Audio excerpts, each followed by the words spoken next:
در شکارگاهی خوش آب و هوا و چمنزاری سرسبز در کشمیر، کلاغی بر بالای درختی با شاخه و برگ انبوه لانه داشت و در حال تماشای مناظر فرح بخش بود که ناگهان صیادی را دید که با ریسمانی آویخته بر گردن و عصایی در دست به قصد شکار به سمت چمنزار می آید. دامش را بر زمین پهن کرد و طعمه‌ای در میان آن گذاشت و از محل دور شد. ساعتی بعد گروهی کبوتر با همراهی کبوتر سرپرستشان به نام مطوقه طعمه را دیدند و به سمت آن فرود آمدند و همگی در دام صیاد افتادند. کبوتران برای نجات خود به تکاپو افتادند. مطوقه گفت فرصت کم است و بهتر این است که همه با یاری هم ابتدا دام را از جا بلند کنیم و خود سر دام را به منقار گرفت و کبوتران هم یاریش دادند و دام را از جا بلند کردند. صیاد نیز از پی کبوتران می‌دوید با این امید که بالاخره آنها خسته می‌شوند و دام را رها کرده و سقوط خواهند کرد. کلاغ که خطر را از خودش دور دید، اندیشید خوب است به دنبال کبوتران برود و شاهد باشد که سرانجام کبوتران برای رهایی خود چه خواهند کرد. مطوقه پشت سر را نگاه کرد و صیاد را در پی خودشان دید و به کبوترها گفت باید از تیررس نگاه صیاد خارج شویم. باید کمی فرود بیاییم و به سمت درختان بلند و انبوه برویم تا از دید صیاد خارج شویم، تا او ناامید از یافتن ما بازگردد. در این حوالی موشی زندگی می کند به نام زبرا که از دوستان خوب و قدیمی من است. باید به محل زندگی او نزدیک شویم و از او بخواهیم تا این ریسمان ها را با دندان پاره کند تا از قید دام صیاد خلاص شویم. کبوتران فرمان مطوقه را اطاعت کردند و کلاغ همچنان از پی آنها در پرواز بود. زبرا موش بسیار باهوشی بود. او در محل زندگیش و برای روز خطر چاره‌اندیشی کرده بود. 100 سوراخ تو در تو حفر و همه را به هم وصل کرده بود و از قلمروش به خوبی پاسداری و حفاظت می کرد. مطوقه موش را صدا زد. جواب شنید تو کیستی؟ نام مطوقه را که شنید از مخفیگاهش بیرون آمد و از آنچه دید ناراحت و غمگین شد. مطوقه گفت دست تقدیر این سرنوشت را برای من رقم زده است و از پیشامدهای بد و خوب مقدر رهایی ممکن نیست. دانه‌ای در دام نور عقل ما را گرفت و دیده‌های من را کور کرد و همگی به این دام گرفتار شدیم و به تعبیری قضا و قدر الهی است. آنگونه که هرگاه خداوند اراده فرماید خورشید تاریک و قرص سپید ماه سیاه می شود. ماهی از قعر آب بالا می آید و مرغان از اوج آسمان به زمین فرود می آیند. یک نادان می تواند بر گروه نادانان غلبه پیدا کند. موش در حال بریدن ریسمانی بود که مطوقه گرفتارش بود و شنید که زبرا ابتدا بند کبوتران دیگر را بگشا. من هادی و راهنمای آنها هستم و آنها حقی بزرگ و واجب بر گردنم دارند و اگر یاری آنها نبود من نمیتوانستم از دست صیاد بگریزم. موش گفت این عادت کریمان و بزرگواران است و با این سخن و تصمیم تو ارادت دوستانت به تو خالصانه تر و اعتمادشان بیشتر می شود و سرانجام با تلاش دلسوزانه و بسیار زیاد موش همه ریسمان ها بریده شد و مطوقه و کبوترها از موش سپاسگزاری کرده و در ایمنی کامل بازگشتند. کلاغ که شاهد محبت زیاد موش به کبوترها بود میل به رفاقت و بستن پیمان برادری با موش را آرزو کرد و با خود اندیشید دوستی و رفاقت با موش برای روز خطر اقدام خوبی است. پس نزدیک سوراخ موش آمد و او را صدا زد. موش پرسید تو دیگر کیستی؟ و کلاغ گفت من کلاغم و داستان تعقیب کبوتران و اینکه شاهد محبت بسیار موش به آنها بوده را برایش باز گفت و ادامه داد چون از نزدیک شاهد محبت راستین و وفاداری تو به دوستت مطوقه بودم و از نزدیک مشاهده کردم که محبت تو چگونه مطوقه و دیگر کبوترها را از دام بلا رهاند، مایلم مرا به دوستی بپذیری و اجازه دهی تا با تو پیمان برادری ببندم. موش گفت اما میان من و تو چه بهانه‌ای میتواند برای دوستی وجود داشته باشد؟ من طعمه تو هستم و هیچگاه نمیتوانم از تو ایمن باشم، چرا که هر کس بخواهد کشتی را در خشکی براند و در دریا با اسب بتازد خودش را مسخره کرده است. اینکه اسب در دریا باشد و کشتی در خشکی دور از عقل است. کلاغ گفت اما از خوردن تو برای من سیری حاصل نمی شود و دوستی با تو برایم سود بخشتر است. از فرسنگ ها راه دور برای دوستی با تو آمدم. دست رد به سینه‌ام مزن و مرا از دوستی با خود ناامید مساز. موش گفت دشمنی بر دو نوع است. یک نوع آن دشمنی از نوع جنگ و نظام میان دو موجود همقد و قواره است، چون شیر و فیل که در نبردی همسان یکی بر دیگری فائق می آید و امکان دوستی این دو به لحاظ همسان بودن نیرو و جثه مقدور است. اما دشمنی نوع دوم چون دشمنی موش و گربه یا موش و دیگر پرندگان گوشتخوار است که هیچ کس تا به حال شاهد خوشرفتاری آنها با موش نبوده و این حماقت محض است که موش ضعیف بخواهد با کلاغ و گربه قوی پیمان رفاقت بندد. و دوستی با دشمن دیرینه چون همنشینی با مار است. حتی اگر آن مار در سبدی محبوس باشد، عاقلان به او نزدیک نمی شوند و الفتی با او برقرار نمی کنند.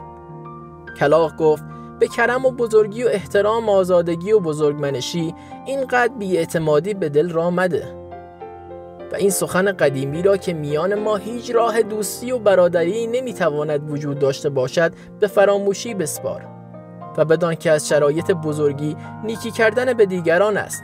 من آثار کرم و بزرگی را با چشم خود دیدم و به دوستی با تو سخت نیازمندم. پشت در خانه‌ات میمانم و چیزی نمیخورم و نمیآشامم تا مرا به دوستی بپذیری. موش گفت قبول است، دوستی با تو را به جان میپذیرم. اگر سخت با تو سخن گفتم به این جهت بود که میخواستم چنان که خیانتی در سرداری از آن آگاه شده و در امان بمانم تا بعد با خود نگویی موش ساده بود و فریبم را خورد، وگرنه دست رد به سینه کسی که خواسته معقول دارد دور از مرام من است. هرچند دوستی با تو خالی از خطر نیست، اما من به تو بدگمان نیستم و به صداقت تو در دوستی ایمان و یقین دارم. اما در نظر داشته باش که تو دوستان و برادرانی داری که چون تو در اندیشه دوستی با من نیستند و شاید قصد جانم را کنند. کلاغ گفت علامت دوستی واقعی آن است که با دوستان برادرانش دوست و با دشمنان آنها دشمن باشد. امروز دوستی من و تو چنان است که بر این باورم که یار راستین من کسی است که از آزار تو بپرهیزد و رضایت تو را واجب داند. باغبان با تجربه چنانچه در میان انبوه گلها گیاهی می‌بیند که به دیگر گیاهان ضرر می‌رساند، آن را از ریشه می‌کند. موش و کلاغ یکدیگر را در آغوش گرفتند و از دیدار هم و بستن پیمان دوستی با هم بسیار شادمان شدند. چند روز بعد موش به کلاغ گفت خوب است اهل و عیال را هم به اینجا بیاوری تا از یکدیگر دور نباشیم. کلاغ گفت اما من در جایی سکونت دارم، سبززاری بسیار خوش آب و هوا و شکوفه‌زاری است، پر از درختان سرسبز با زمینی پربرکت. لاک‌پشت هم که یکی از دوستان صمیمی و خوب من است آنجا زندگی می کند. اگر موافقی تو با من بیا، ناگفته نماند که من سرگذشت طولانی و عجیبی دارم که مایلم وقتی به مقصد رسیدیم همه را برایت بازگو کنم. کلاغ دم موش را به منقار گرفت و به محل زندگیش بازگشت. لاک‌پشت از دور آنها را دید و گمان برد پرنده شکاری را می‌بیند. ترسید، به سرعت در آب فرو رفت. کلاغ فرود آمد و موش را بر زمین گذاشت و لاک‌پشت را صدا زد.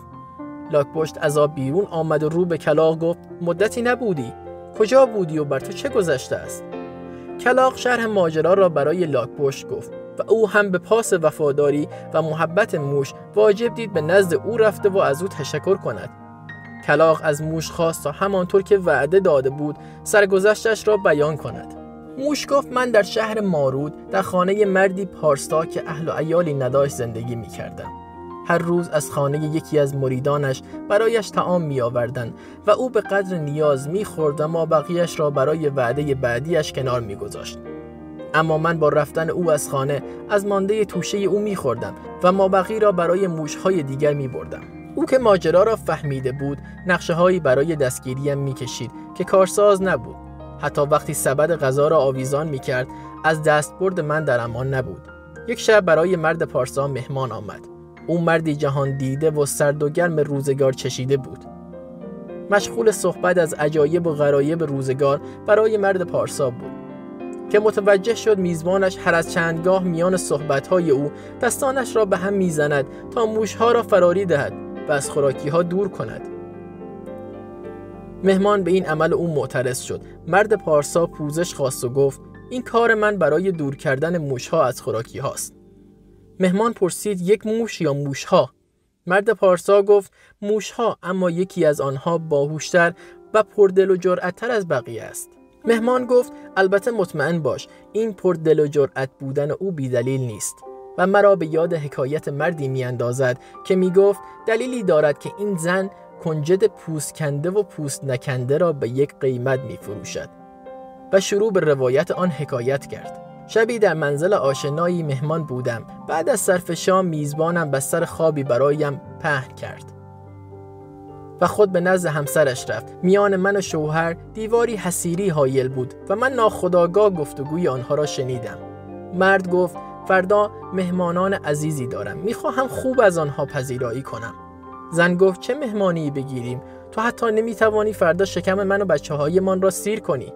تو هیچ وقت برای فرزندان و خانواده خودت آذوقه ذخیره نمی کنی. مرد گفت ما باید هر طور شده مهمانی فردا را برگزار کنیم. میدانی که عادت به انبار کردن چیزی ندارم، چون باور دارم که جمع کردن مال کاری ناپسند است. زن گفت فعلا ما در خانه کمی برنج و کنجد داریم و می توانیم با آن برای چند مهمان غذا بپزم.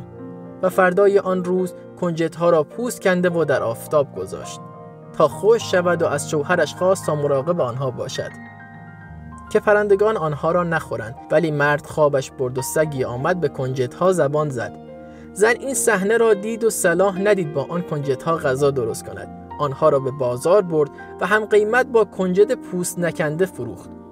و خودم در بازار شاهد بودم که مردی می گفت دلیلی دارد که این زن کنجد پوست کنده و پوست نکنده را به یک قیمت می فروشد.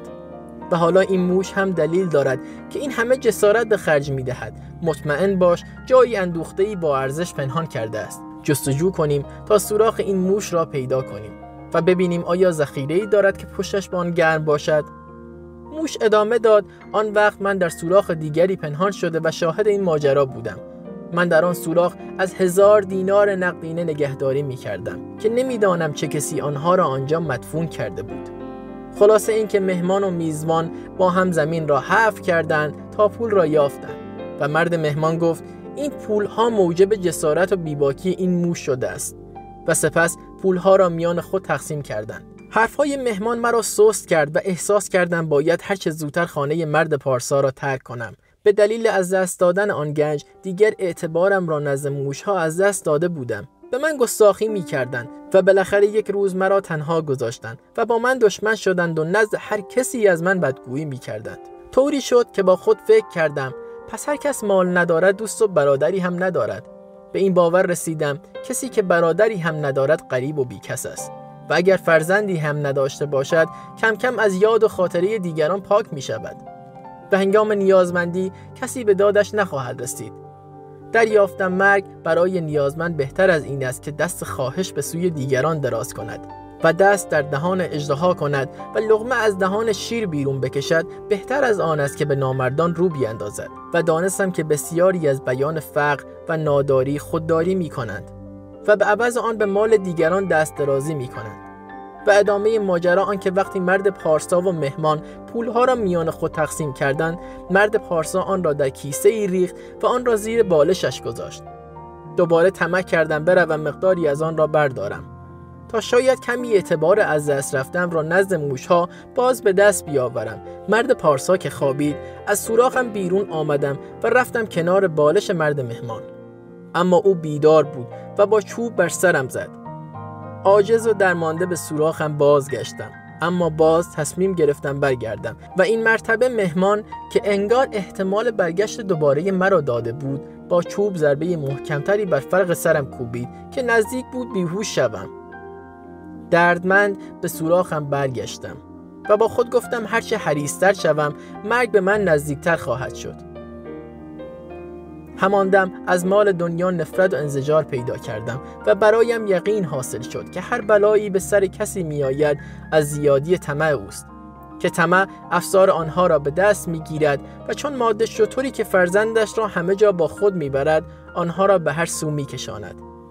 بران شدم تا از خانه و دیار کوچ کنم. تا مجبور نباشم دست نیاز به سوی نامردان دراز کنم. شایسته دیدم با کم بسازم و با هر مقدار مال که خداوند روزیم کرده خوشنود و راضی باشم. اخلاق نیک و مهربانی و صبر و شکیبایی را توشه زندگیم ساختم و یقین حاصل کردم که داشتن دوستانی خوب تکیهگاهی مطمئن برایم خواهد بود.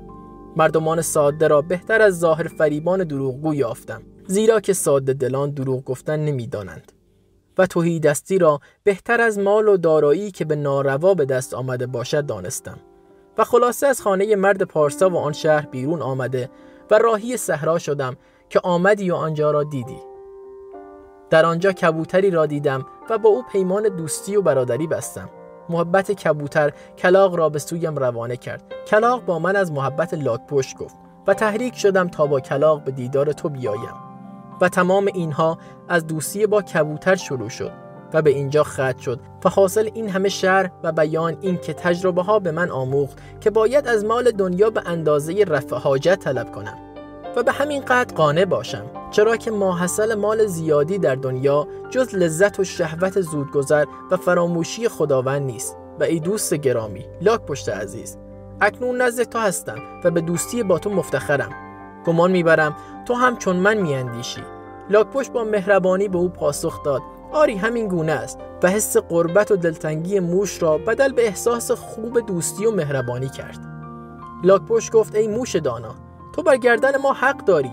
از امروز تو برادر ما هستی و برای آسایش و راحتی تو انجام هر کاری برایت از جانب ما روا و واجب است. موش پاسخ داد: تو همیشه در سختی ها یار و یاورم خواهی ماند. اکنون مرا بسیار شاد کردی. تو نیز اخلاق و مرام نیکو داری. کسی که به دوستان خود نیکی و از دوستان غمگین خود دستگیری کند سزاوار همواره شاد زیستن است. کلاغ گفت: بهترین خلایق خداوند کسانی هستند که پناهندگان زیادی داشته باشند و همیشه درگاهشان به روی نیازمندان گشوده باشد، و آن کس که از یاری دیگران سر باز زند و با خلق خدا دشمنی کند در بدنامی روزگار می‌گذراند و نامش از یادها می‌رود. در حین صحبت‌های کلاغ ناگهان آهویی از دور پیدا شد و هر سه دوست در جایگاهی مناسب پناه گرفتند تا از خطر احتمالی آهو در امان بمانند. آهو به کنار جوی آب رسید، مقداری آب خورد، اما مدام هراسان دور و برش را میپایید. انگار کسی دنبالش کرده بود. کلاغ پرواز کرد تا در آسمان مسیر آمدن آهو را نگاه کند و ببیند آیا کسی به دنبال اوست یا نه. اما هر طرف را نگریست، کسی را ندید. آهسته فرود آمد و موش و لاک‌پشت را صدا زد و آنها با احتیاط و آرام به سمت آهو آمدند و کنار او ایستادند. لاک‌پشت گفت: اگر تشنه‌ای آب بخور و نترس. اینجا خطری تو را تهدید نمی کند. و به آهو نزدیکتر شد و با مهربانی پرسید: دوست عزیز، چرا انقدر آشفته ای؟ آهو گفت: هر وقت در چمنزار به سیر و گذار مشغول می شوم، شکارچیان موجب هراسم می شوند. پیرمردی را دیدم، گمان بردم شکارچیست و قصد جانم را دارد. این بود که گریختم و به اینجا آمدم. آهو راغب به دوستی با کلاغ و لاک‌پشت و موش شد و خواسته‌اش در زمانی کوتاه اجابت شد و در همان چمنزار نزد آنها ماند. آنها هر روز در نیزاری دور هم جمع و به گفتگو خوشگذرانی مشغول می شدند. اما یک روز در نیزار آهو غایب بود و دوستانش هرچه انتظارش را کشیدند او نیامد. همه نگران به دنبال یافتن آهو روانه شدند و سرانجام او را در دامی گرفتار دیدند. موش گفت: ای برادر دانا و هوشیار، چه شد که در این دام افتادی؟ آهو گفت: قضا و قدر است و حیله‌ای در کار نیست. کلاغ و لاک‌پشت به موش گفتند: تو میتوانی او را از بند رها کنی. آهو به لاک‌پشت نگاه کرد و گفت: دوست مهربان، تو چرا به اینجا آمدی؟ اگر صیاد به اینجا بیاید و موش بند پاهایم را بریده باشد، من میتوانم به سرعت فرار کنم. کلاغ میتواند به سمت یک بلندی پرواز کند و موش هم به سوراخی میرود، اما تو پای فرار نداری و نمیتوانی در برابر صیاد مقاومت کنی. لاک‌پشت گفت: چه میگویی؟ روزگاری که در دوری و سختی دوستان بگذرد لذتی برایم نخواهد داشت. و ناگهان صیاد را از دور دیدند که دارد به سمت آنها میآید. موش به سرعت بندها را با دندان پاره کرد. آهو از جا جست و پا به فرار گذاشت و کلاغ روی بلندی پرید و موش به سوراخی پناه برد. صیاد به پای دام رسید و آن را بریده یافت. با تعجب دور و برش را نگاه کرد و ناگهان لاک‌پشت را دید. او را از زمین برداشت و محکم طنابی را دورش بست و بازگشت. بعد از رفتن صیاد، کلاغ و آهو و موش هرچه گشتن اثری از لاک‌پشت ندیدند و یقین پیدا کردند که او به دام صیاد افتاده است. کلاغ گفت برای اثبات دوستیمان باید هرچه زودتر چاره‌ای برای خلاصی لاک‌پشت از دست صیاد بیاندیشیم. که بزرگان گفتند شجاعت و دلیری مردمان در هنگام جنگ، امانتداریشان به وقت داد و ستد و وفاداری و زن و فرزند در زمان فقر و نداری و دوستی و برادری به هنگام سختی ها و نزول بلایا و مصائب مورد آزمون قرار می گیرد. موش با آهو گفت بهترین حیله برای رهایی لاک‌پشت این است که تو در مقابل صیاد ظاهر شوی. کلاغ هم بر تو فرود بیاید طوری که گویی قصد آسیب رساندن به تو را دارد. چون صیاد تو را ببیند حتما به تو طمع می کند، لاک‌پشت را زمین می نهد و به سوی تو می آید. هرگاه که به تو نزدیک شد لنگ لنگان از او فاصله بگیر، اما زیاد دور نشو که از تو قطع امید کند. من هم از پشت سرت می آیم و زمانی که صیاد به طمع گرفتن تو دنبالت می دود، من هم بندهای لاک‌پشت را می برم و او را رها می سازم. و این کار با همیاری این دوستان به خوبی به انجام رسید. صیاد که از گرفتن آهو درمانده شد، وقتی بازگشت چون لاک‌پشت را ندید و بندهای کیسه‌ای که لاک‌پشت را در آن اسیر کرده بود بریده یافت، حیران و سرگردان ماند و به فکر فرو رفت. ابتدا به بریده شدن بندهای آهو و دوباره مجروح شدنش و نشستن کلاغ بر سر او و بریده شدن بندهای لاک‌پشت و ترسان و لرزان مو بر اندامش راست شد و رنگش به زردی گرایید و با خود گفت اینجا دیار پریان است و باید تا جانم را از دست ندادم برگردم. غنیمت هم نمیخواهم که سلامت از اینجا بازگشتن بهترین غنیمت است. صیاد که رفت، آهو و لاک‌پشت و کلاغ و موش با هم به خانه برگشتند و به خاطر همدلی و صمیمیتی که با یکدیگر داشتند زندگیشان خوش و خرم‌تر شد و روز و شبشان غرق در روشنایی و آرامش بود.